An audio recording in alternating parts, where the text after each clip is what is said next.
Sophie Ducouille. Arnaud Fabre. Présent. Elisabeth Brett a donné le pouvoir à Arnaud Fabre. Louane Labarère a donné le pouvoir à Serge Savary. Aurélie Lévesque. Présent. Bruno Lamaison. Présent. Sylvie Collignon. Doit arriver. Émilie Bourguet. Christophe Priam a donné le pouvoir à Bruno Lamaison. Emmanuel Lacroix. Présent. Alain Lassalle. Présent. Laurent Langlade. Christelle Claire a donné le pouvoir à Sophie Ducouille. Christophe Berger. Présent. Marjorie Potou. Olivier Martinez. Présent. Nadine Penchoré. Angela Fargue. Alain Arambal. Olivier Martinez. Le secrétaire de séance sera assumé par Émilie Bourguet et des membres. Y a-t-il des remarques par rapport au procès-verbal de la précédente réunion du conseil municipal? S'il n'y a pas de séance, je remarque, je vous en remercie. Premier point à l'ordre du jour, le débat d'orientation budgétaire 2013.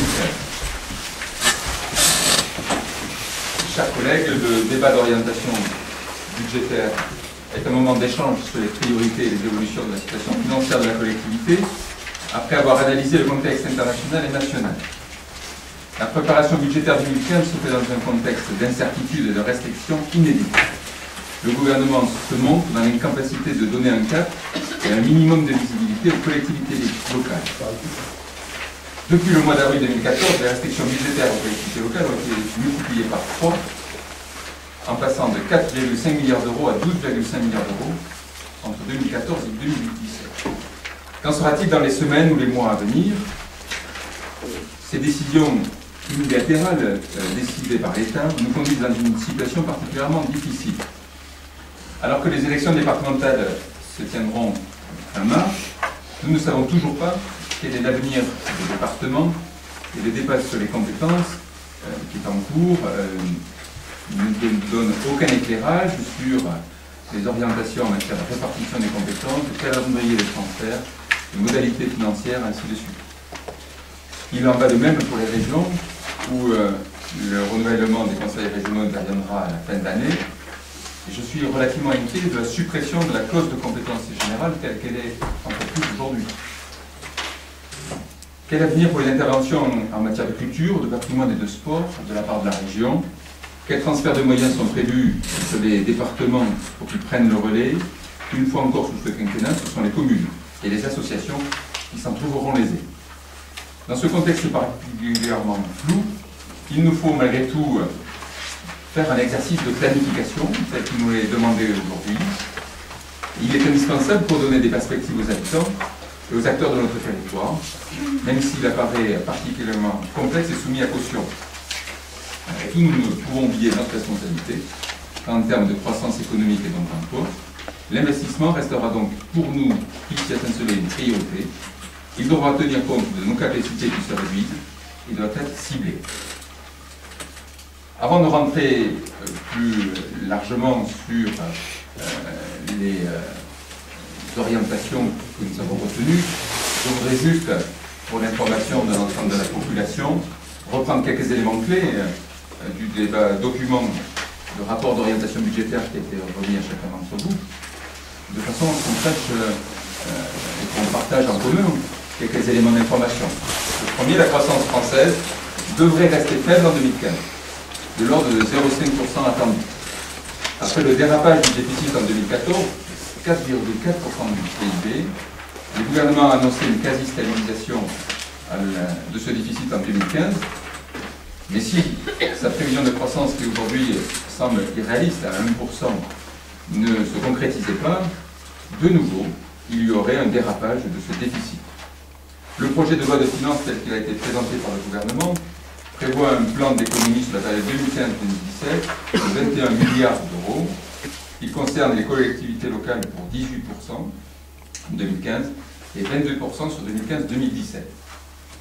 C'est ainsi que la dotation globale de fonctionnement, qui avait augmenté de 3% entre 2008 et 2011, a commencé à baisser à partir de cette date, baisse de 13,5% de 2011 à 2014, et cette baisse va s'accélérer, puisqu'en 2014, la baisse était de 1,5 milliard. En 2015, toute collectivité locale confondue, elle sera de 5,2 milliards, pour atteindre 12,5 milliards en 2017.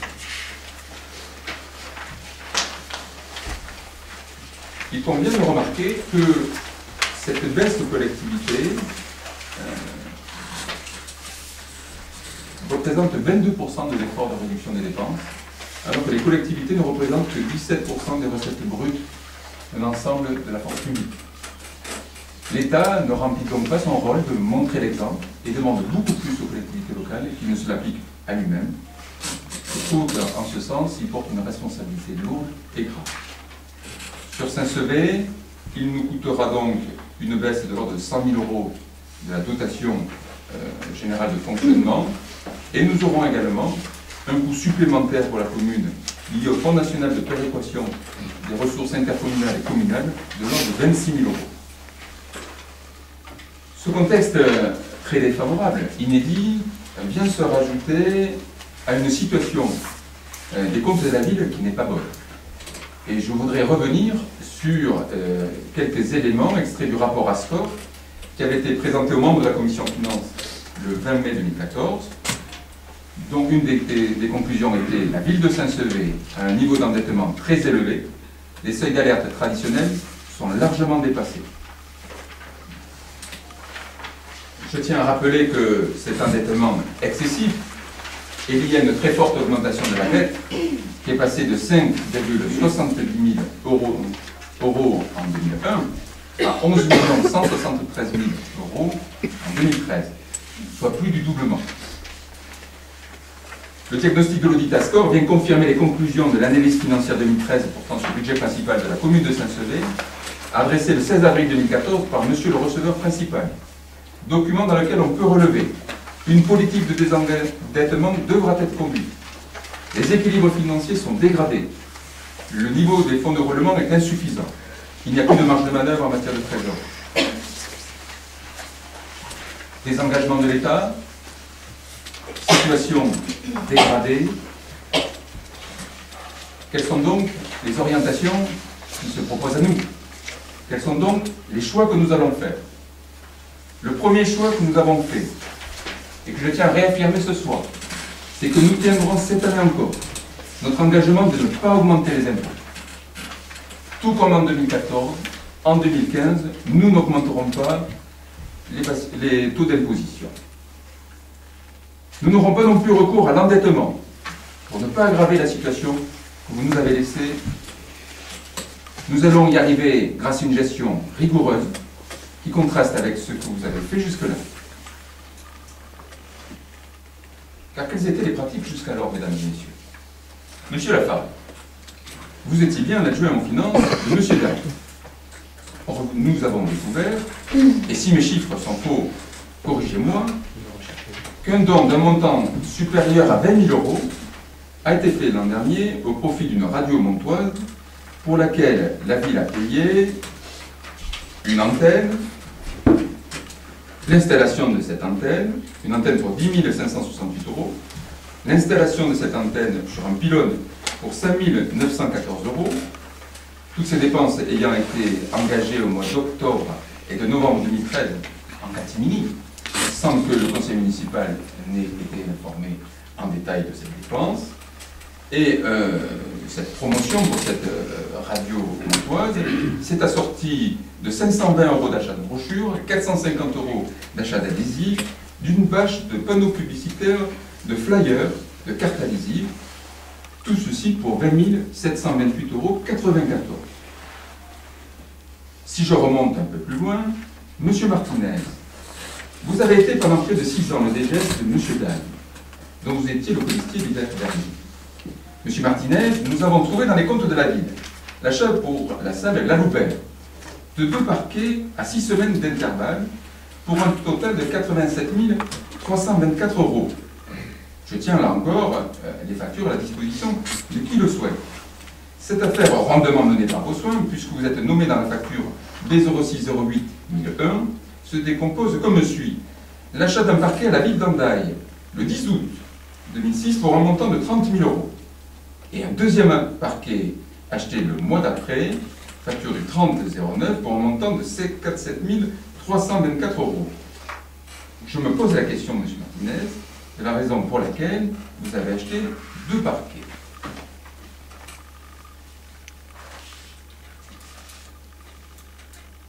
Tout ceci, c'est le contribuable qui l'a payé. Aujourd'hui, il nous faut donc couper court à tout cela et venir à une gestion rigoureuse. Elle passera en 2015 par la mise en place d'une politique d'achat. Nous avons relancé des marchés pour toutes les prestations, pour tous les achats, puisqu'il n'y avait plus de marché en vigueur depuis début 2014. Nous avons remis une gestion des stocks en place, un inventaire complet en train d'être mené, un magasinier dénommé, de façon, s'il y a des stocks morts, à les vendre, à éviter le surstockage.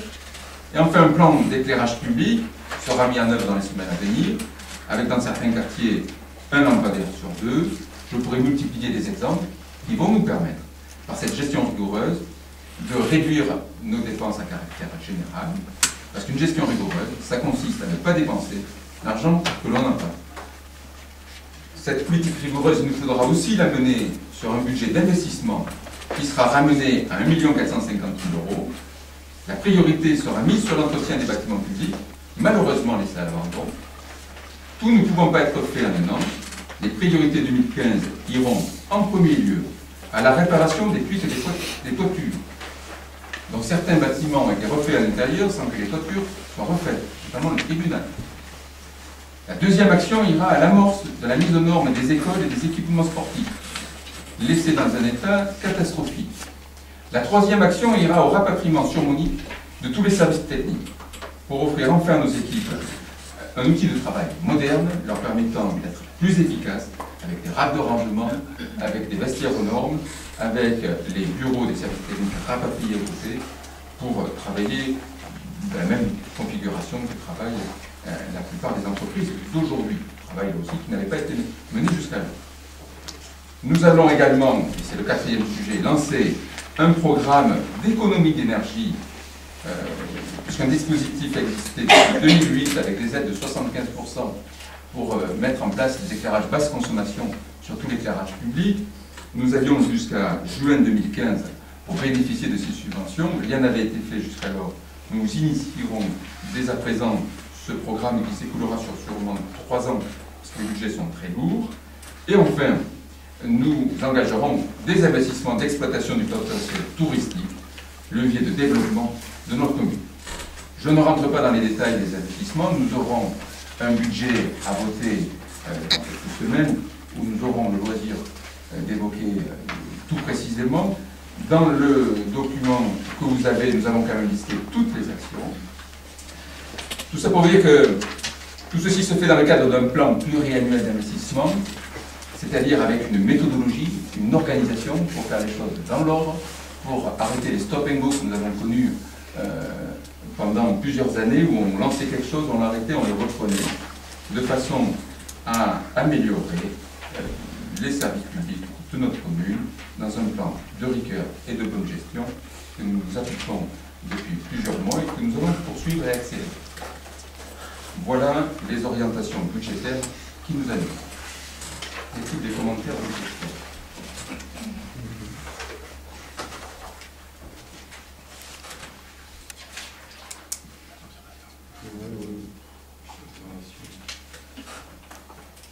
Monsieur Martinez. Monsieur le maire, il faut vous ressaisir. Je pense que vous commencez à perdre pied, c'est inquiétant. On passe la mise en cause d'un élu, c'est normal, il y a des choix politiques qui sont faits. Moi, je laisserai André expliquer les choses. Moi, j'ouvre une parenthèse, je ne voulais pas polémiquer, mais citer mon nom en tant que directeur général des services pour me parler de 2 factures.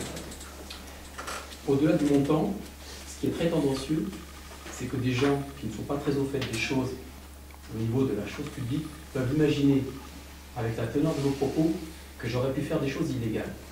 Alors je tiens à vous alerter très solennellement, ce genre de comportement est inacceptable autour de cette table. Nous sommes élus responsables. Après, ce qui me rassure, c'est que, vous connaissant, vous avez certainement dû chercher au plus profond de l'archéologie comptable de cette commune, depuis 2002 où j'ai sévi, pour essayer de trouver quelque chose qui puisse m'être reproché. Donc, mon nom sur, s'il vous plaît, mon nom sur 2 factures, sur 6 exercices budgétaires, avec des budgets, avec des montants cumulés de plusieurs dizaines de millions d'euros de mouvement, en dépenses, en recettes, et vous allez extraire 2 factures sur lesquelles se trouverait mon nom pour un montant de 87 000 euros. Excusez-moi, vous n'êtes pas à la hauteur du débat. Je tenais à vous le dire, mais je n'ai pas à me justifier. Je vous rappelle, la raison pour laquelle on achète 2 parquets. Je vous rappelle une chose, c'est qu'il y a un principe de base, il y a la séparation de l'ordonnateur et du comptable. Je ne suis pas ordonnateur, je ne suis pas comptable. C'est l'élu qui fait l'achat avec l'argent public. Voilà. C'est lui qui décide. Les gens le sanctionnent politiquement. Il peut être sanctionné pénalement si c'est répréhensible. Moi, je vous invite, si vous estimez que des choses répréhensibles existent, à faire le nécessaire, d'alerter le procureur de la République sans aucun problème. Je trouve regrettable que vous abaissiez à des discours aussi bas. Nous sommes au niveau du caniveau, et c'est bien dommage, parce que personne autour de cette table ne mérite d'entendre ce genre de choses. La parenthèse est close. Maintenant, j'aimerais évoquer... Vous n'avez pas répondu à ma question de savoir pourquoi on a acheté 2 parquets. Ça a quand même coûté la bagatelle. Je comprends que pour vous, c'est pas beaucoup. De 30 000 euros à nos contribuables, en 6 semaines de distance, on est en droit d'avoir une explication. Les choix politiques faits en la matière ne concernent que les élus en place. Ça s'appelle la démocratie locale. Vous aurez vous aussi à rendre des comptes. Des gens mettront en cause votre gestion et c'est normal. On est satisfait, on ne l'est pas. Mais c'est la vie d'une collectivité. Mettre en cause de cette manière ma personne est tout simplement dégoûtant. Et je pèse le mot pour ne pas dire autre chose. Mais c'est dans le droit fil de votre comportement avec moi, avec d'autres personnes, ici présentes autour de cette table et ailleurs. Je vois qu'une fois de plus, vous esquivez les réponses. Mais vous demandez aux élus, vous cherchez. Il y a des gens qui étaient présents lorsque ces factures ont été payées, lorsque ces dépenses ont été décidées. Des budgets ont été votés, des comptes administratifs ont été validés, des comptes de gestion de tous secteurs ont également été validés. Si quelque chose n'était pas normal, il fallait faire le nécessaire en temps et en heure. Ressortir ce genre d'argument est petit. Je vous le dis très tranquillement. Maintenant, concernant le discours du débat d'orientation budgétaire, bon, moi je vous écoute avec une certaine gourmandise à l'expliquer qu'avec 4,4% de déficit du PIB, le gouvernement ne tient pas ses paroles. J'ai toujours le sentiment avec vous qu'avant 2012, il ne s'est rien passé. Je vous rappelle, pour mémoire, que le déficit du PIB en 2009 était de près de 8%. Qu'en 5 ans, on a eu l'insigne honneur d'avoir des gouvernements qui ont augmenté la dette de 602 milliards d'euros. Un seul président, avec le même Premier ministre à différents gouvernements, à eux seuls, représentent un tiers du stock de dette que nous avons aujourd'hui. Et vous venez aujourd'hui, vous osez dire qu'aujourd'hui, c'est la catastrophe, mais il faut être un peu ouvert, il faut se mettre en perspective. Quand on critique, il faut savoir accepter aussi les erreurs que votre camp a pu faire. Ce n'était pas facile, c'était compliqué, mais 600 milliards d'euros de dette, M. Tauzin. Aujourd'hui, nous payons la note. Le changement pour maintenant, M. Martinez. Nous payons la note, M. Tauzin. Et quand je vous entends dire, oui, le FPIC, c'est pas normal, on est en train d'avoir une augmentation de cette participation, vous l'avez évoqué. Je vous rappelle que le FPIC, la loi de finances qui définit le FPIC, c'est une loi de finances sous le gouvernement de M. Fillon. Ce n'est pas M. Hollande qui décide que le FPIC soit créé. Les critères qui amènent la collectivité et d'autres à payer ou pas cette contribution, ces critères n'ont pas été décidés cette année ou l'année dernière, je vous le rappelle. Vous êtes au pouvoir depuis 2 ans, pourquoi l'avez-vous pas changé? Parce que nous payons la note 602 milliards d'euros de dette en 5 ans en plus. 602 milliards d'euros en plus. L'exemple de 2009 est très parlant. En 2009, la France a une meilleure croissance que l'Allemagne. Aujourd'hui, nous sommes à la remorque de l'Allemagne. L'Allemagne a un budget en excédent, nous continuons à avoir un budget en déficit. Vous êtes dans l'incapacité d'amorcer une reprise. Vos gouvernements et la politique que vous soutenez nous ont promis 500 000 logements. Nous en sommes à moins de 300 000. Ça, c'est pas le gouvernement. C'est Sarkozy. C'est la loi Allure. C'est votre incapacité à donner confiance aux investisseurs. C'est l'échec de votre politique. Assumez-la. Vous êtes au pouvoir depuis 2 ans et demi. Soyez fiers de ce que vous faites. Assumez-le. En tous les cas, ce qu'un paye la note aujourd'hui, c'est nos entreprises qui ont les bons de carnet de commande à 0, et c'est les collectivités auxquelles on fait des poches. Alors en 2012, vous êtes très, très fort, vous disiez, ah là là, on avait plein de tracts partout pour dire l'État n'augmente plus la DGF. Et il a déstabilisé. Là, nous, on a un plan de réduction à plusieurs centaines de milliers d'euros. Je ne vous entends plus, monsieur Martinez. Nous payons votre note. On paye vos choix. Nous payons vos choix irresponsables. Quant à ce qui se passe actuellement, il y a 5 ans, on juge aux actes. Point. Et nous jugerons aussi vos actes, puisqu'il nous reste encore 5 ans, mais la première année est pleine de promesses et je pense qu'on va pouvoir encore écouter vos discours avec gourmandise, comme je vous le disais tout à l'heure. Autre chose, pourriez-vous me rappeler, s'il vous plaît, la dette du 31 décembre 2013 ? J'ai cru entendre 11 millions d'euros. C'est bien ça.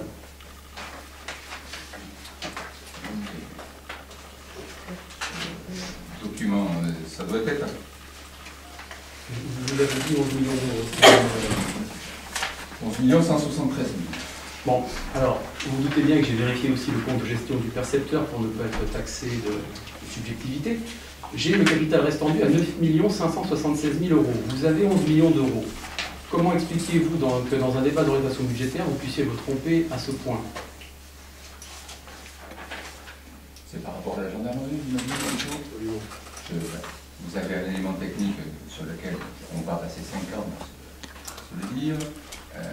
Selon qu'on considère que la gendarmerie est une vente, ou selon qu'on considère que c'est une location, ça a une incidence sur la dette de la collectivité. On y a eu droit 5 fois entre nous. On peut se le dire à chaque donc fois. vous réintégrez le canon amphithéotique comme une dette, alors que c'est une recette qui n'a rien à voir avec un prêt d'un organisme bancaire. Décidément, vous avez beaucoup de difficultés à maîtriser la comptabilité. Mais très bien, j'entends bien. Je vous remercie. Je n'aurais pas acheté 2 parquets à 6 semaines d'intervalle. Parce que ça suppose que le contrôle de la qualité de la réception n'a pas été fait, et que donc le premier est défectueux, parce que les balles ne répondent, s'il ne le sait pas, il n'y a pas eu de clause sur le bon de livraison de dire mauvaise qualité et retour à l'envoyeur. Ça, c'est la bonne gestion. Vous êtes dans la théorie, nous dans la pratique. Ça fait une vraie différence. Et on le voit, quel talent. J'ai une autre question, s'il vous plaît. Page 10. Vous mettez, en 2012, la ville a été contrainte d'emprunter pour honorer les remboursements d'emprunt. Ça veut dire quoi, s'il vous plaît? Ça veut dire que vous étiez en situation nette et négative. On pourrait vous donner des cours de gestion. Encore j'ai pas compris. Une CAF nette négative. Ah, d'accord. Donc, une CAF négative, pour vous, c'est ça. Ça veut dire que l'excédent de fonctionnement ne couvrait pas les remboursements de la dette. Mais vous savez qu'on couvre le remboursement de la dette par des ressources propres, avec en partie les excédents antérieurs, mais également d'autres ressources propres. Le virement de la section de fonctionnement en virement de section d'investissement, d'équipement, diverses subventions. Enfin, excusez-moi, ôtez-moi la bouche. Est-ce que vous avez enfin compris le fonctionnement d'un budget? Enfin, je me pose la question, je suis très inquiet. Monsieur Martinez, pendant 6 ans, vous avez été en responsabilité ici un premier opérateur, Monsieur Dalle, vous avez doublé l'emploi. Vous avez passé 6 ans à nous expliquer que tout allait très bien, madame la marquise, que vous gériez très bien. Le résultat, c'est que la dette a doublé.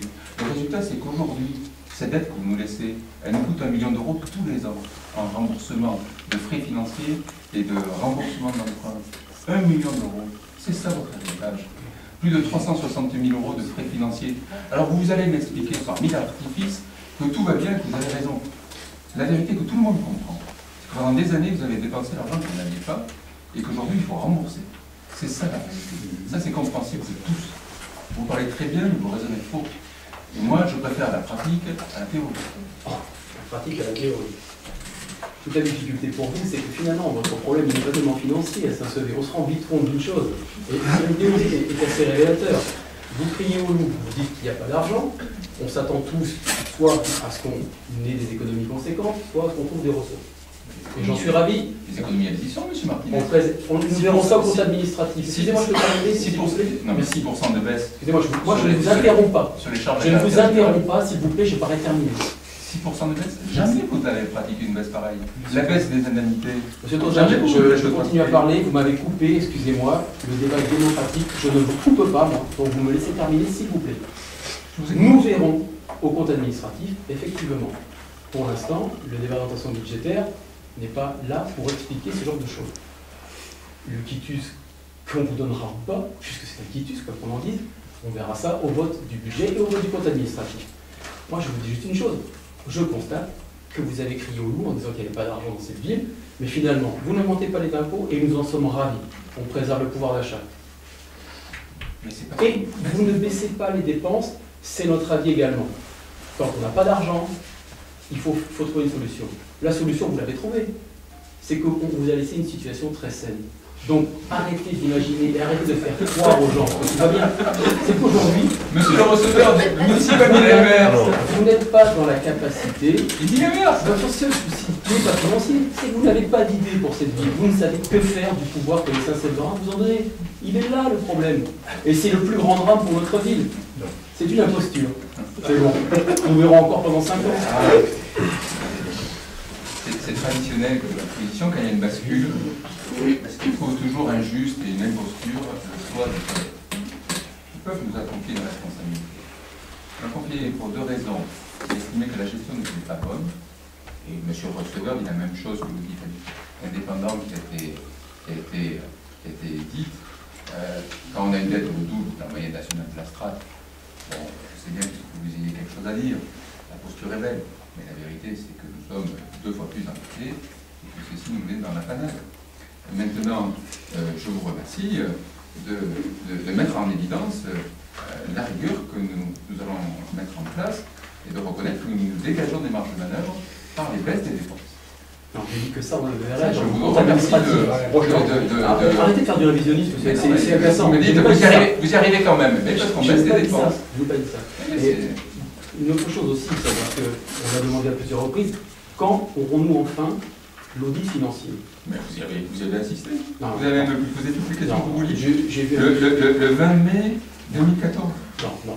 J'ai vu quelqu'un qui était bien en peine aux questions que je lui posais surtout, et j'ai pas eu l'occasion d'avoir un document. J'ai pas eu l'occasion d'avoir un document exhaustif, voilà, qui nous permette d'avoir tous les éléments. Vous avez tous les éléments là. Non. Excusez-moi. Vous pouvez même faire un audit extérieur par n'importe qui pour venir voir s'ils diront les maires. Quant au receveur municipal, nous vous l'avons transmis. Est-ce que quand le receveur municipal affirme... Je vous parle de l'audit que vous avez dû faire. Je vous parle pas du percepteur. Je vous parle de l'audit. Mais le percepteur... Vous voyez, vous êtes encore en train de dédier. Une politique de désendettement devra être conduite. Bon, on est d'accord ou pas? Monsieur Cousin, est-ce qu'on pourra avoir enfin l'audit financier que vous avez sollicité? Elle est là, ma question. Je vous remettrai tous les éléments que vous souhaitez. Mais moi, je n'ai jamais fait de rétention. Venez voir. Monsieur Lafargue est venu me voir tout à l'heure. Il voulait des comptes du comité des fêtes. Je lui ai dit qu'il y avait eu une assemblée générale samedi dernier à laquelle André a participé. Il pouvait très bien me poser toutes les questions. Dans la convention que nous allons signer. Je ne parle pas du comité des fêtes. Non, mais je vous parle de l'analyse financière du cabinet. Je ne vous parle pas de ça. Mais c'est fort de café. Je vous pose une question. Oui ou non, aurais-je droit à l'intégralité du document? Je vous ai déjà dit oui. Pourquoi vous venez me voir? Je serais ravi d'avoir vos conseils. Non, je ne voudrais pas. Non, certainement pas. Je vous laisse mener votre barque, rassurez-vous. Venez en mais vous êtes toujours c'est noté, j'aurai enfin droit à ce document. Mais vous y avez toujours le droit, venez me voir. Vous êtes trop bon, je vous remercie. Enfin. Tu peux rappeler quand même que ce document, c'est nous qui l'avons payé en fait. Pas le contribuable. C'est un détail.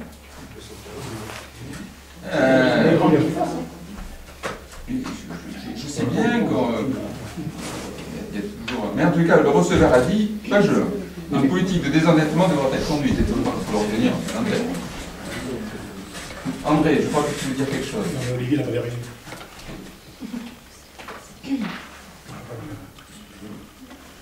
Les seuils d'alerte, situation de surendettement, là c'est joli trait rouge sur vos documents. On peut savoir d'où ils sont tirés, c'est toujours le document Aston. D'accord. Donc, l'occasion de vous... J'aime beaucoup le rouge, révolutionnaire. Vous ne connaissez pas révolutionnaire, c'est bien. Ah, vous savez, vous connaissez, il y a plein de choses que vous ne connaissez pas encore. Tout autant pour moi, rassurez-vous.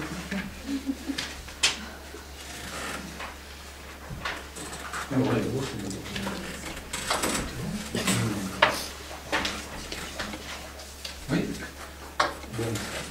Monsieur le maire, J'ai entendu avec beaucoup d'intérêt, écouté avec beaucoup d'intérêt ce débat politique, technique par un moment. Je ne vais pas refaire les débats qui nous ont animé ces séances ici pendant 6 heures. Mon Dieu, nous avons tout le loisir de débattre ce qui avait été fait, bien fait, mal fait, pas fait. Les électeurs ont choisi. Je vais me contenter ce soir, peut-être de faire la synthèse de ce qui a été notre analyse globale du document d'orientation budgétaire que vous nous avez soumis. Alors, à la lecture du document d'orientation budgétaire, nous sommes atterrés.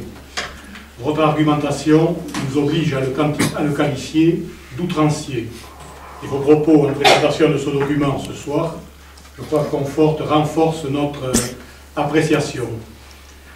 Vous n'avez pas le droit, monsieur le maire, de jeter un voile opaque sur les 2 dernières mandatures. Vous n'avez pas le droit, au détour de chaque page ou dans vos propos, de vouloir résumer le bilan des 2 dernières municipalités au délabrement du patrimoine historique ou municipal, à l'augmentation de la dette ou encore à l'inflation des dépenses de fonctionnement. La dette, ce n'est pas seulement de l'argent remboursé aux banquiers. La dette a des contreparties à l'actif. Les emprunts ont servi à financer l'embellissement et l'amélioration de notre cadre de vie, la création ou le développement de services publics, la restauration du patrimoine historique, la construction d'équipements associatifs. Monsieur le maire, vous avez fait quelques rappels historiques, moi aussi je vous en faire quelques-uns. Vous semblez vouloir l'ignorer. Permettez-moi de vous faire un rappel du chemin parcouru par notre ville lors des 2 dernières mandatures. Souvenez-vous de l'état de la voirie, des trottoirs défoncés ou absents, des réseaux aériens disgracieux de l'avenue du Tursan, des rues du Castalet, de la Guillerie, de la rue Lamarque, de la rue Lasside et des Ursulines et Ayoutines. Souvenez-vous de l'état du parvis du cloître et jacobin, des places de la Poste, du Bas du Pouille et du Cap du Pouille. Souvenez-vous de l'aménagement et la sécurisation du carrefour de Perret et des routes de Grenade de Mont-de-Marsan. Souvenez-vous qu'un parking de 80 places et une voie nouvelle sont venus achever le désenclavement et l'urbanisation du Touron. Souvenez-vous que le site du Cap était une friche urbaine sur laquelle ont été créés ou agrandis et modernisés une aire de skate, le centre loisir, l'espace jeune, la crèche et une cuisine centrale. Souvenez-vous qu'au milieu des années 2000, alors que les Raffarins de Villepin et Sarkozy, en pleine entreprise de détricotage des services publics, envisageaient de déplacer le centre de tri postal et la perception vers Grenade-sur-Adour, il a fallu restaurer la poste et trouver une solution pour l'accueil du centre de tri à Perret. Souvenez-vous que toutes les associations se sont vues attribuer un local dédié, rénové ou neuf. Elles se reconnaîtront. Souvenez-vous que sur les 4 dernières années, la municipalité a engagé 330 000 € de travaux pour la rénovation des écoles et 210 000 € pour la rénovation de la piscine. Souvenez-vous aussi que ces 12 dernières années, la municipalité a réalisé dans une première phase 2,6 millions d'euros de travaux pour la restauration du patrimoine historique. J'englobe là-dedans les toitures de l'abbatiale et de la mairie, la restauration du cloître de l'abbatiale et les arènes. Et en 2013, elle a lancé le programme de restauration intérieure de l'abbatiale, soit 2,5 millions d'euros supplémentaires. Souvenez-vous enfin que durant cette période, la population est passée de 4 500 à 5 000 habitants, et en créant 2 lotissements communaux et un lotissement HLM, la ville a su tirer le meilleur parti de son attractivité. Nous pourrions aussi vous parler des réalisations de la communauté de communes dans le domaine économique avec le développement du CIAS, mais ce n'est pas ni l'endroit ni le jour. Ces investissements publics portés par la ville ont par ailleurs largement contribué à soutenir l'activité artisanale et commerciale locale. Alors, monsieur le maire, vos allégations obsessionnelles sur la dette, confortées par un commentaire d'audit tronqué, sont un trompe-l'œil pour masquer votre absence totale de projet d'avenir. La dette existe, mais la réalité, c'est qu'elle a impulsé et contribué à la modernisation de la ville, car les acteurs privés et associatifs ont accompagné ce mouvement. Devons-nous rappeler encore que ces investissements ont été réalisés, Olivier Martinez en parlait il y a 5 minutes, ces investissements ont été réalisés sans augmentation des taux des impôts locaux depuis 10 ans. Même ça fait 12 si on rajoute votre année. l'année 2014, vous l'avez compris, des taux parmi les plus bas de notre département. À ce propos, si nous avions appliqué à Saint-Sevé les taux de nos voisins d'Agenot et de Marsan, qui sont bien des domaines de votre référence, des taux donc supérieurs, 50% supérieurs aux nôtres, nous aurions encaissé près de 10 millions d'euros de recettes fiscales supplémentaires, soit de l'équivalent, ou quasiment l'équivalent, de notre dette résiduelle. Le choix a toujours été fait de préserver le pouvoir d'achat des Saint-Séverins et de ne pas augmenter ses impôts. Nous notons avec satisfaction que vous n'augmenterez pas ces taux en 2015. Cela prouve au moins que la situation financière n'est pas aussi catastrophique que vous voulez le laisser croire. Des marges de manœuvre existaient. Mais cette partie de l'audit, vous l'avez cachée et tue. Elle mettait en évidence une nouvelle fois les contradictions de votre discours. Monsieur le maire, la démagogie et le populisme peuvent faire gagner une élection. Ils ne sont pas en mode de gestion.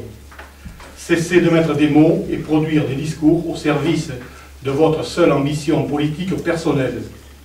Les Saint-Séverins attendent que vous mettiez votre énergie au service du développement de la commune et du territoire. Or, en 10 mois, je crois que ça fait 10 mois effectivement maintenant, qu'avez-vous fait de marquant? Vous avez milité pour l'arrêt du projet de la salle polyvalente, sacrifiant du même coup le projet de médiathèque.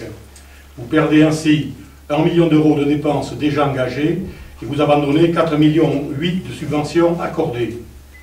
De plus, en renonçant à ces investissements, vous avez porté un très mauvais coup à l'activité artisanale et commerciale qui aurait eu bien besoin de ces investissements. Et en 10 mois, vous avez déchiré le lien social. Les associations doutent et démissionnent. Quelques assemblées générales sont là pour témoigner du climat qui s'installe sur la ville, sans parler de l'abandon ou de la médiocrité de certaines manifestations.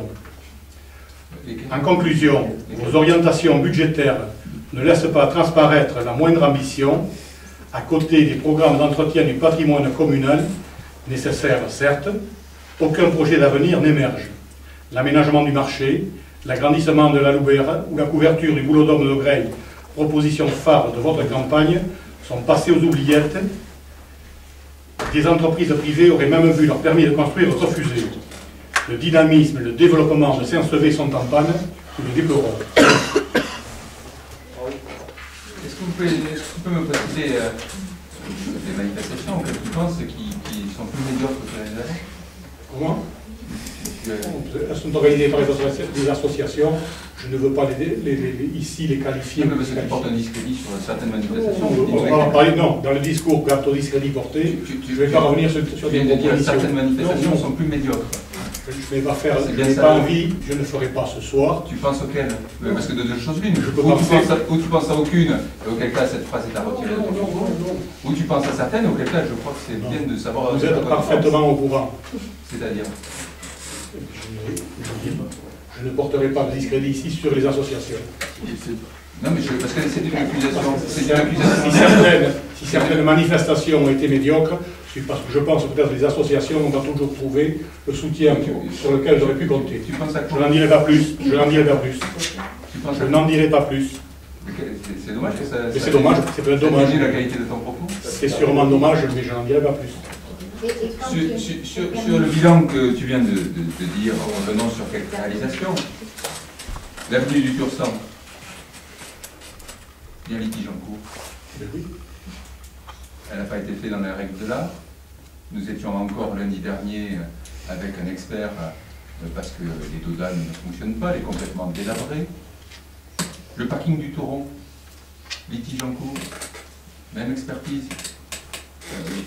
Le revêtement se dérobe, il faut le reprendre. La poste, vous avez aménagé le premier étage sans aménager le second. Il n'y a pas les IPN, il n'y a pas de fenêtre aux portes. D'encadrement aux fenêtres si on ouvre les volets. C'est-à-dire que si on veut aménager le deuxième étage, il va falloir passer par l'extérieur. Les écoles, 5% des investissements des 2 mandatures ont été affectés aux écoles. La piscine, toute la structure de filtration n'a pas été entretenue depuis 1998. Quant au patrimoine historique, je vous rends grâce. Le projet de l'abbatiale a été lancé en 2012. Jusque-là, nous attendions. Tout ça, c'est fait au prix de quoi? De 6 millions d'euros de dette en plus. La dette, c'est quoi? C'est dépenser plus d'argent qu'on en a. C'est ça. Quand on dépense de l'argent qu'on n'a pas, on s'en est. Je n'ai pas trouvé dans la liste des équipements dont vous êtes si fiers le BIC. Je ne l'ai pas entendu. C'est dommage.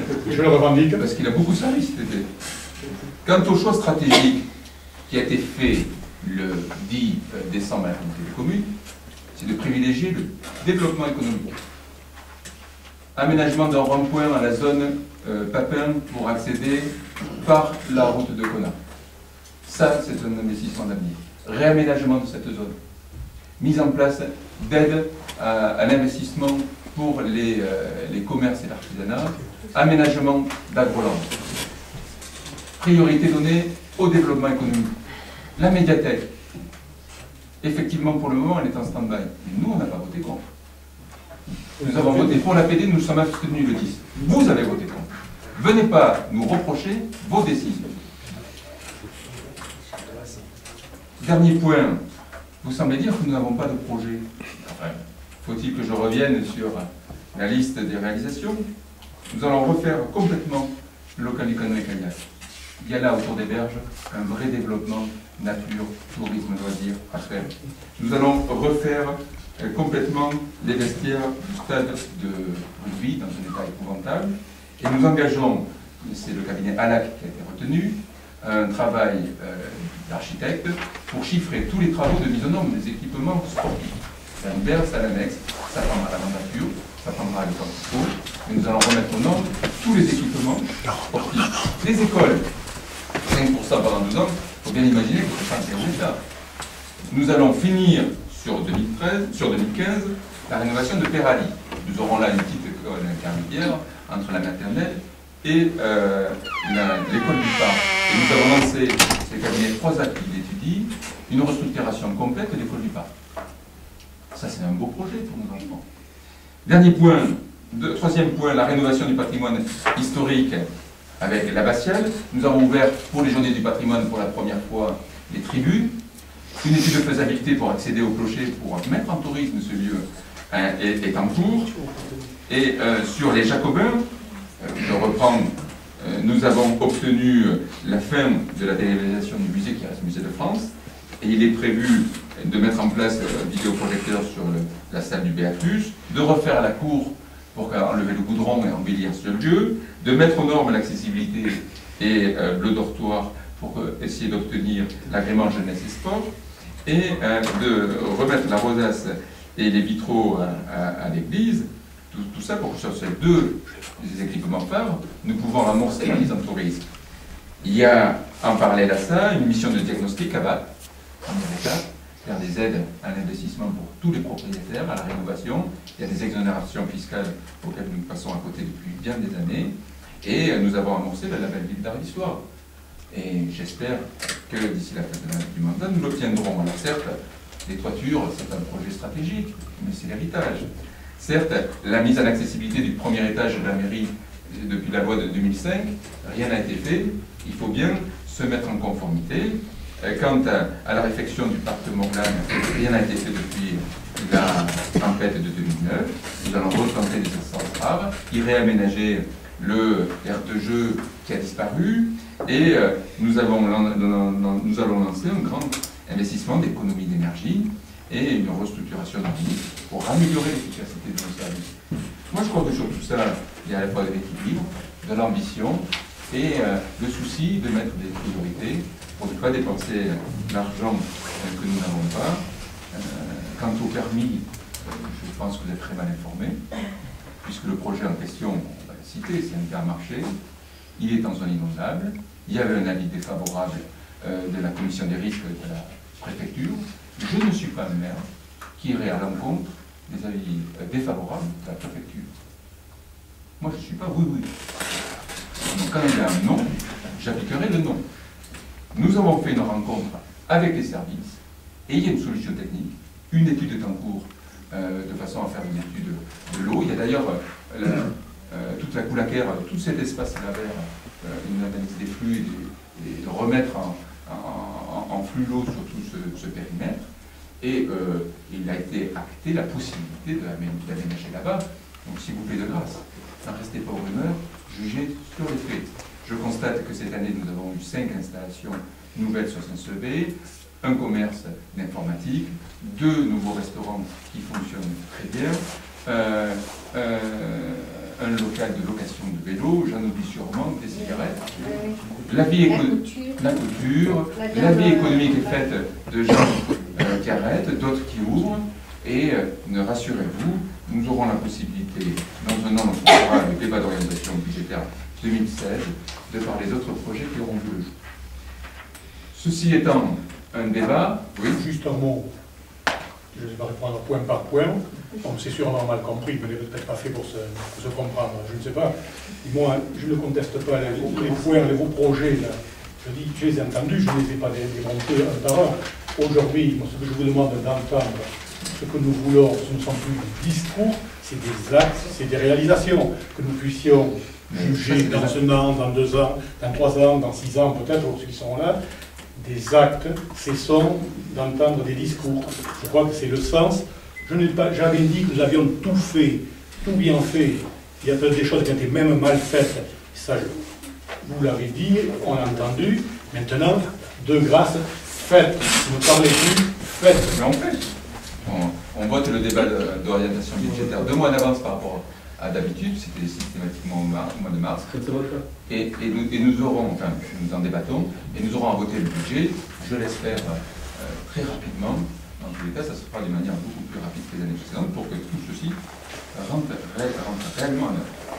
Deuxième point à l'ordre du jour, l'approbation du plan de financement, ça c'est du concret, de l'action. Nous avons décidé d'accélérer les travaux à l'abbatiale pour gagner du temps, parce que les nouveaux règlements ne permettent plus de porter 2 investissements en parallèle, et donc l'objectif est de finir le plus vite possible l'abbatiale pour pouvoir engager Jacobin derrière.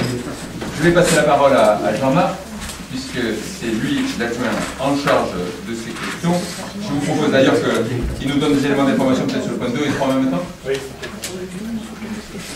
Alors, avant de vous lire les 2 délibérations, je voudrais faire un petit point avec vous sur les travaux de restauration de l'abbatiale. Vous rappelez que ces travaux de restauration se font en deux phases. La première phase, donc, qui est enclenchée à l'heure actuelle, avec 4 tranches. Il y avait une tranche ferme sur le cœur, et 3 tranches conditionnelles, qui étaient donc l'abside principale, les 2 chapelles nord et les 2 chapelles sud. Tout ça pour un montant prévisionnel établi par M. Point, l'architecte, de cette phase 1 de 1 197 000 €. La phase 2, donc, qui devrait débuter en 2016, donc, bien entendu, il faut préparer donc, cette phase 2, ça sera l'objet de la 2e délibération.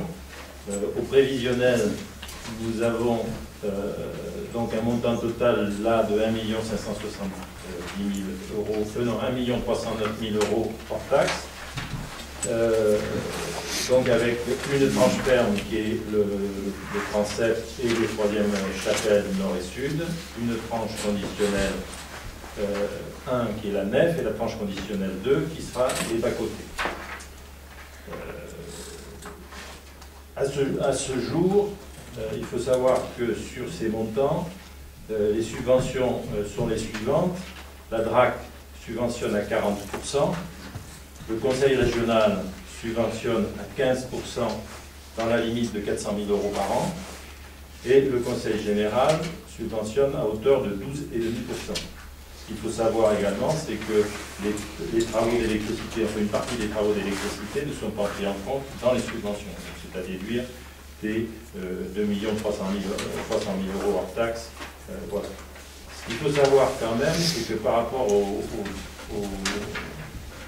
début de ces travaux, la subvention du Conseil régional, au départ, était de 25%. Cette subvention du Conseil régional a baissé de 10%. Donc, elle est passée de 25% à 15%. Et en plus, elle a été limitée à 400 000 € par an. Ce qui correspond, il faut le savoir, pour notre commune, a un coût global supplémentaire sur l'ensemble de la restauration de l'ordre de 200 000 € à peu près, hors taxe, pour le budget de la commune en plus. Donc là aussi, je pense qu'il est important de voir que l'aide que l'on pouvait attendre pour cette restauration de l'abbatiale, eh bien l'aide n'est pas au rendez-vous. Donc je vais vous lire les deux délibérations.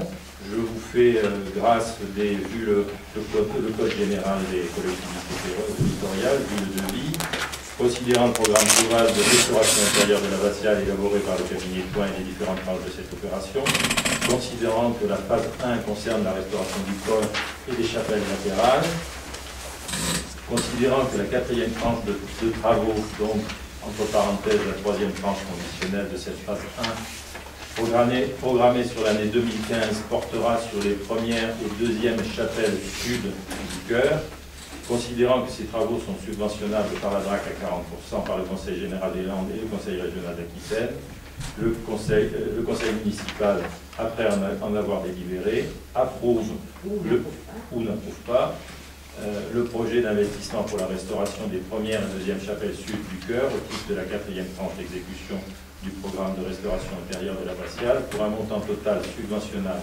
travaux honoraires estimé à 241 736,80 € hors taxe, 290 084,16 TTC, tel qu'approuvé par la DRAC Aquitaine. Les subventions sont les suivantes: la DRAC 96 694, le Conseil régional 36 260, le Conseil général 30 217,10, participation de la commune 126 911. La commune, entre parenthèses, s'engage à prendre en charge le solde de l'opération si les aides n'atteignaient pas le montant nécessaire à son financement. Donc le conseil municipal autorise monsieur le maire à demander à la DRAC, au conseil général et au conseil régional les subventions correspondantes, et après je vous fais grâce du reste. Donc on vote les deux en même temps. Tu nous dis peut-être la deuxième.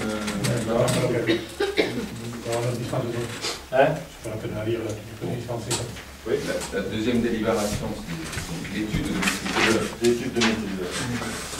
Donc ce choix-là permet de gagner un an par rapport au planning initial, puisque la logique aurait voulu qu'on fasse l'étude en 2016.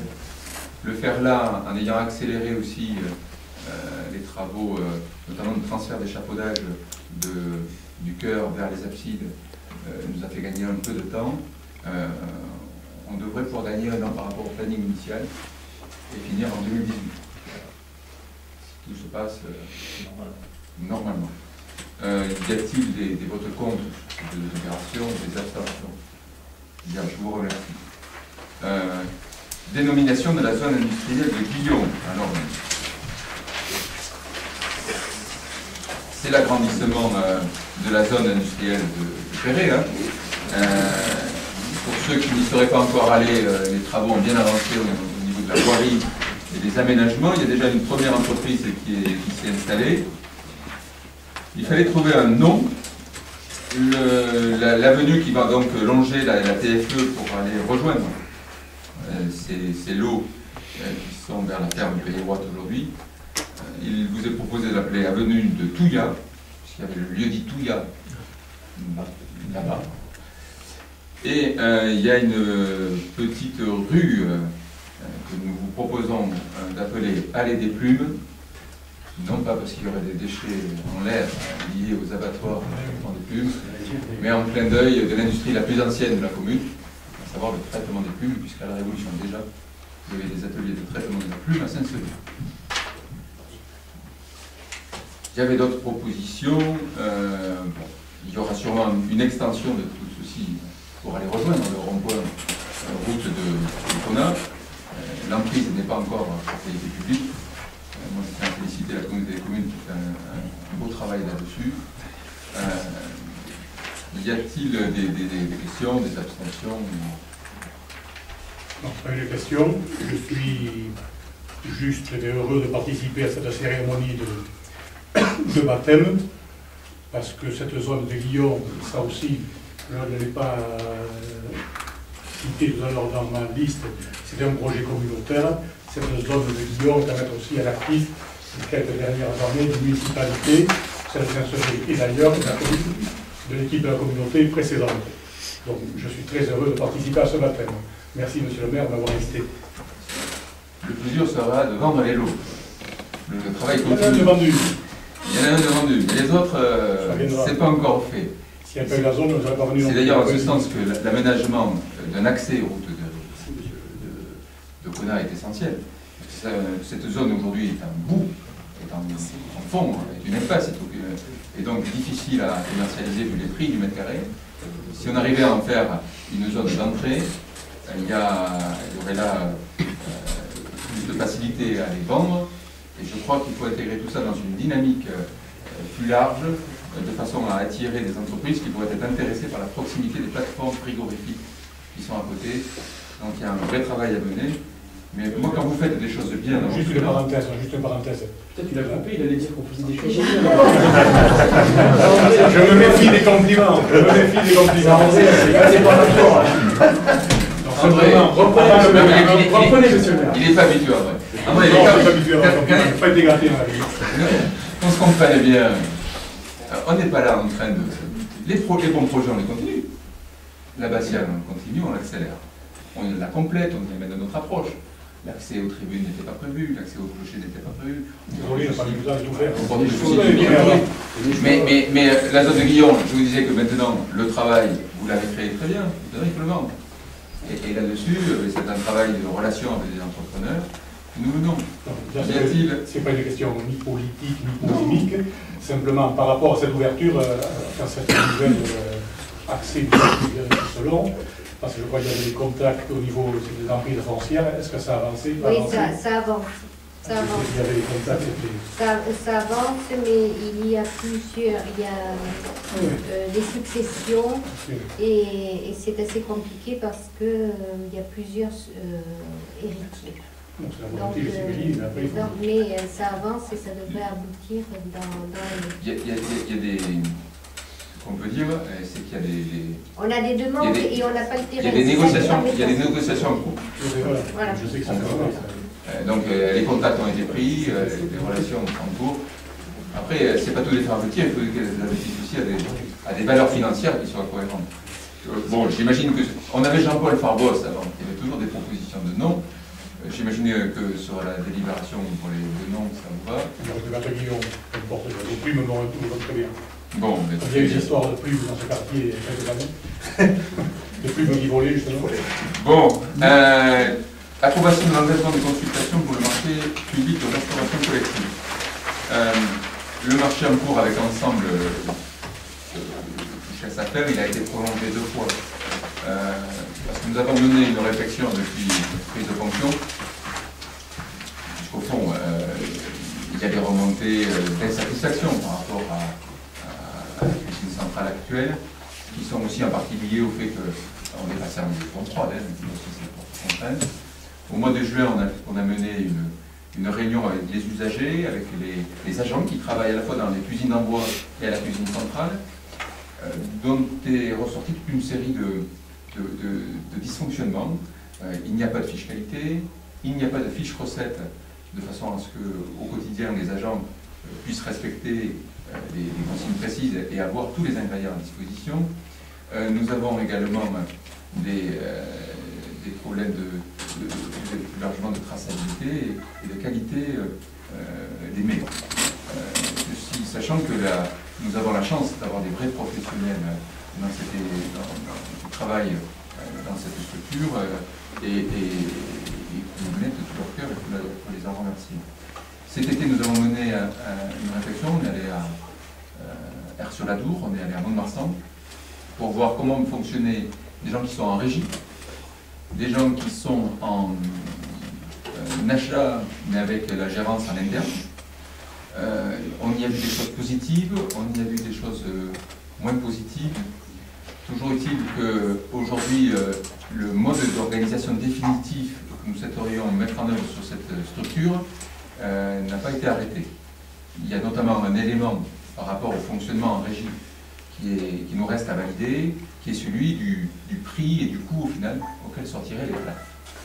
Et de l'organisation interne, on va assumer à la fois la comptabilité et l'organisation du quotidien.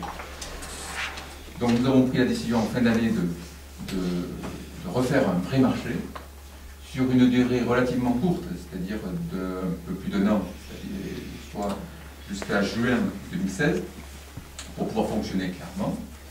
Et cette période sera mise à profit pour aller au bout de notre réflexion, pour savoir si on doit rester dans un système comme aujourd'hui avec un prestataire qui est le gérant de l'organisme, ou si on doit aller vers une région. Puisque sur ces questions-là, on n'a aucune idéologie. Ce qui nous intéresse, c'est les solutions qui marchent. Malgré tout, au regard des éléments de non-qualité que nous avions et de dysfonctionnement que nous avions relevés, dans le cahier des charges qui sera lancé début février, si du moins vous m'autorisez à lancer le marché, je voudrais vous rendre compte de quelques modifications. Dans les modalités d'attribution du marché, nous avons rajouté un critère de communication des fiches techniques, composition des plats et système de garantie de la qualité, qui n'existait pas jusqu'alors.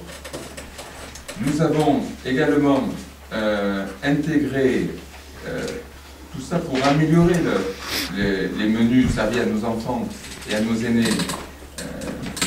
Nous avons intégré un système de repas spéciaux, 2 pour les écoles et 9 pour l'EHPAD. Alors c'est Noël, Pâques et les fêtes, où le prestataire devra obligatoirement s'approvisionner chez les commerçants de la commune, pour que nos usagers puissent avoir un dessert fait chez un pâtissier de la commune, et qu'on ait vraiment quelque chose qui sorte de l'ordinaire. C'est aussi l'occasion de faire travailler le commerce local. Et deuxième modification, nous intégrons dans le marché la possibilité qu'il y ait des viandes grillées et frites sur les cuisines d'envoi, pour qu'on n'ait pas simplement des viandes cuites sous vide ou des sauces, mais également des vraies grillades. Sur les cuisines d'envoi, c'était une demande des usagers. Nous avons précisé les commissions menus pour avoir plus la main sur les choix des menus. Nous avons également, je ne veux pas vous faire perdre de temps, défini des critères d'exigence vis-à-vis du gérant. Nous avons eu une rotation de gérants assez incroyable avec le prestataire actuel et des gérants qui n'ont pas forcément la qualification et l'expérience pour occuper le poste qu'ils occupent. Donc nous avons mis une obligation de transfert du curriculum vitae. Nous avons surtout mis une période d'essai de 15 jours, à l'issue de laquelle la collectivité se réserve le droit de récuser le gérant qui vient ici. Nous avons enfin défini des obligations de grammage, de communication de grammage des produits nobles, viande, poisson, parce qu'on sait très bien que pour jouer sur les coûts de revient, c'est souvent sur les produits nobles qu'on joue. Bref, au travers de toutes ces questions, puis bien entendu la communication de fiches techniques avec les barèmes de pasteurisation, mais également l'identification des allergènes, parce qu'on a de plus en plus de patients qui demandent à avoir des régimes spéciaux. Avec tous ces éléments-là, plus la traçabilité de la viande, je veux savoir d'où viennent les matières premières, et on sera très vigilant là-dessus. On a quand même une agriculture compétitive, et ça serait quand même dommage qu'on aille importer des matières premières qui sont produites localement. Avec tous ces ajouts de critères, j'espère qu'on pourra amener une véritable amélioration, à la fois dans la qualité du travail de nos agents. Travailler sans fiche technique, c'est vraiment un exploit. Travailler des fois, faire des plats alors qu'on n'a pas les bonnes matières premières pour les faire, c'est quand même quelque chose d'ahurissant. Mais surtout, au final, améliorer la qualité des usagers. Voilà le travail qui est mené. Tout ça, ça prend du temps. C'est pas des paroles, c'est des réunions, c'est aller voir des gens. Et on l'a fait en y associant les services de la ville.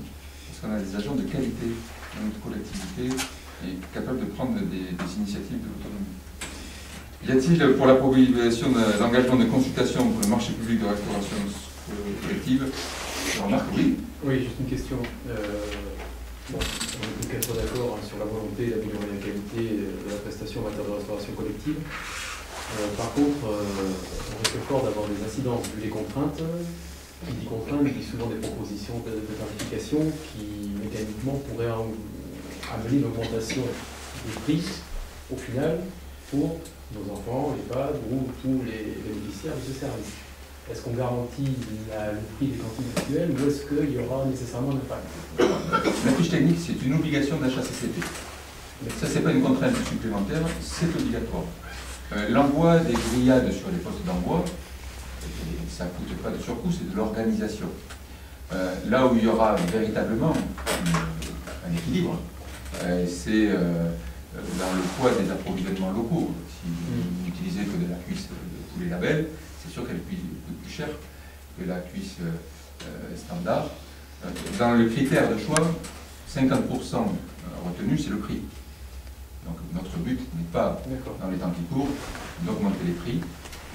Mais dans la commission d'appel d'offres, ah oui, on a rajouté un élément important, c'est on ne va pas simplement juger sur dossier, il y aura pour les 3 meilleures offres une forme d'audit. Et bien entendu, l'opposition, cette commission d'appel d'offres qui participera, il sera associé, de façon à ce qu'on choisisse au final le meilleur compromis qualité-prix. Donc moi je ne sais pas préjuger aujourd'hui de savoir si ça coûtera plus cher ou moins cher. En tout cas, la volonté de la commune, c'est d'essayer d'avoir une meilleure qualité à plus confortable. On est bien d'accord, le marché, donc c'est juste pour une année. Un peu plus, parce que ça sera du 1er avril jusqu'au 31 juin. Parce que L'année scolaire. moi, je suis très réservé sur le problème d'un marché aussi court. Et que souvent on le sait, c'est l'expérience, c'est la jurisprudence, je voudrais dire. Souvent la société en place qui récupère le même marché. Parce que personne en général ne fait l'effort, j'espère me tromper. Voilà, c'est aussi ce risque, je ne sais pas, je me pose la question. Voilà. Après, ils sont en place, ils connaissent le lieu. Est-ce que moi je m'interroge sur le fait qu'on puisse avoir plusieurs propositions. En tout cas, ça va être l'occasion pour nous. Imaginons que ça soit ensemble, je pense qu'il y aura plusieurs réponses. Je le souhaite aussi. Nous aurons, vu le cahier des charges, moyen de les obliger à respecter tous les critères qu'on a définis. Critères qui n'étaient pas intégrés dans l'appel d'offres précédent. Mais on ne ferme pas la porte à une éventuelle gestion en régie ou... Moi, on est d'accord. L'état d'esprit qui est le mien, je n'ai pas de dogme en la matière. Je n'en ai pas non plus. Et dans ce département, il y en a... En la matière. Dans ce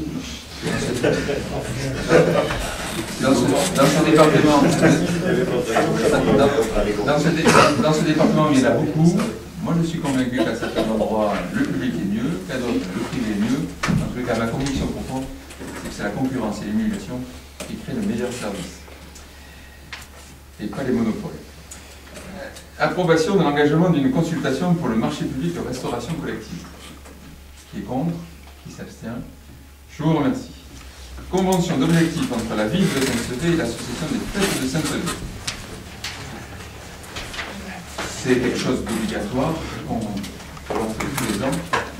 Y a-t-il des questions ou des commentaires par rapport à ça? Pas de questions, pas de commentaires? Pour la convention. La convention d'objectifs de la ville.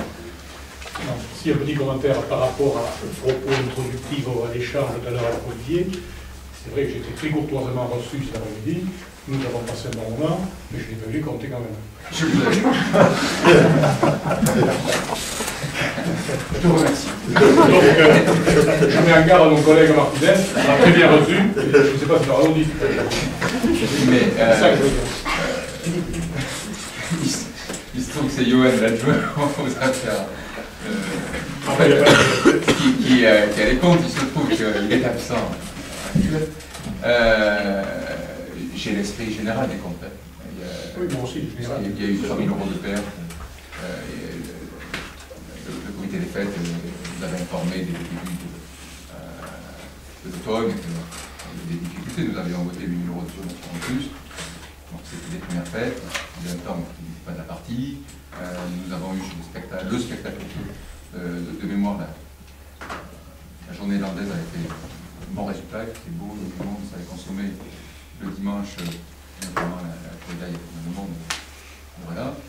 Les comptes seront données pour la simple et bonne raison que quand on va voter les subventions à toutes les associations, nous allons redemander que les comptes soient transmis avec, comme l'an dernier, la situation de chaque association, dans quelle les réserves, combien d'argent de compte, de toute façon, parce qu'on ait tous ces éléments financiers pour pouvoir juger les subventions à allouer. Donc voilà.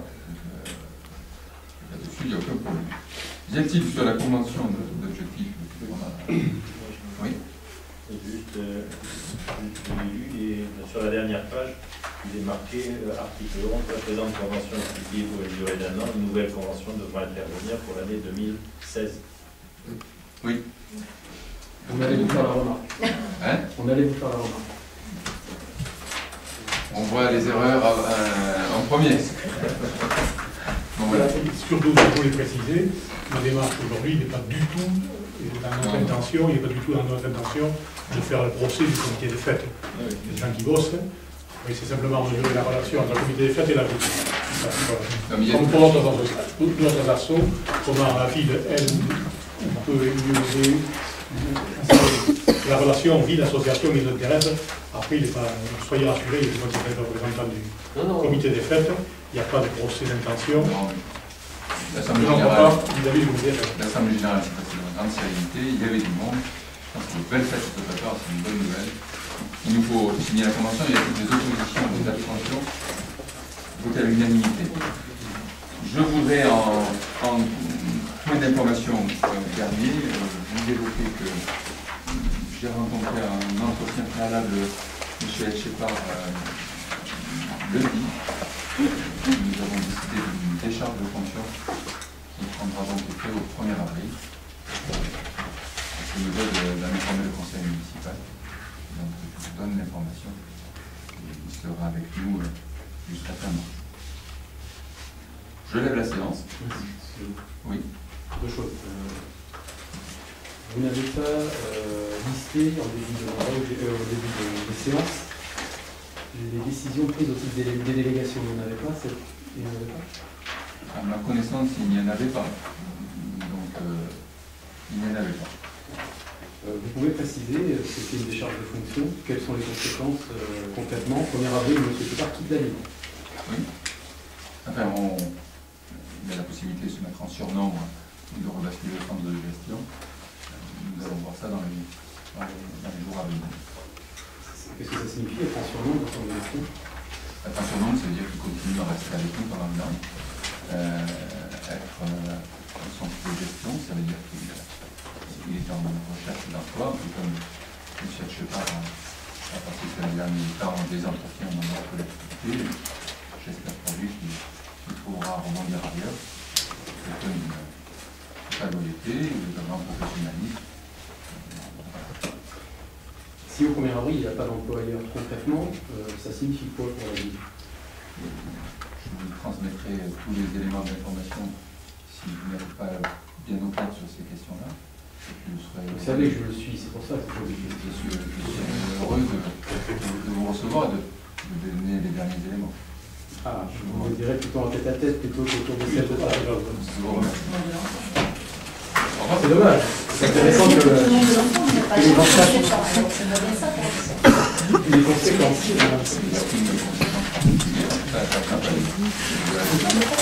Il n'y a pas de conséquences particulières. D'accord.